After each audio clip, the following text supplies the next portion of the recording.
ఎవ్వరూ ముందుకు రాలేదు కాబట్టి మనమే నిర్ణయం తీసుకొని అడుగులు ముందుకు వేయాల్సిన అవసరము, ఆ చారిత్రాత్మకమైన అవసరం ఈ రోజు ఉందనే విషయాన్ని ఈ సందర్భంగా పెద్దలందరికీ మనం తెలియజేస్తున్నాను. మనందరికీ తెలుసు, ఒక దేవాలయానికి 100 రూపాయలు తోడ్పాటును అందిస్తే అతనికి గుర్తింపు ఉంటుంది. ఒక దేవాలయంలో ఒక ఏదైనా పవిత్రమైన కార్యక్రమం చేపడితే అతనికి గుర్తింపు ఉంటుంది. లేదా దేవుడికి సేవ చేసిన వాళ్ళకి గుర్తింపు ఉంటుంది. దేవుడి మీద, భగవంతుడి మీద పాటలు రాసిన వాళ్ళకి గుర్తింపు ఉంటుంది. అర్చకత్వం చేసిన వాళ్ళకి గుర్తింపు ఉంటుంది.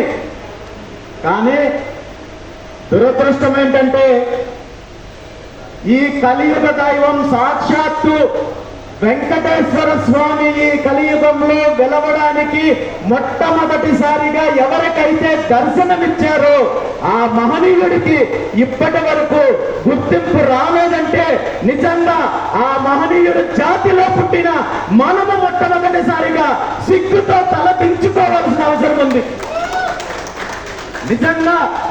నిజంగా యాదవ జాతికి రోషం పాశం ఉంటే ఇన్ని తరతరాలుగా ఉన్న ఒక మహోన్నతమైన వ్యక్తికి గుర్తింపు ఇప్పటి వరకు లేదు. ఆ గుర్తింపు తీసుకురావడానికి ఇప్పటికైనా కంకణం కట్టుకొని అడుగులు ముందుకు వెయ్యాల్సిన బాధ్యత రాజకీయాలకు అతీతంగా, పార్టీలకు అతీతంగా అందరూ ఏకమై ఐకమత్యంగా ముందుకు రావాల్సిన బాధ్యత మనకు ఉంది.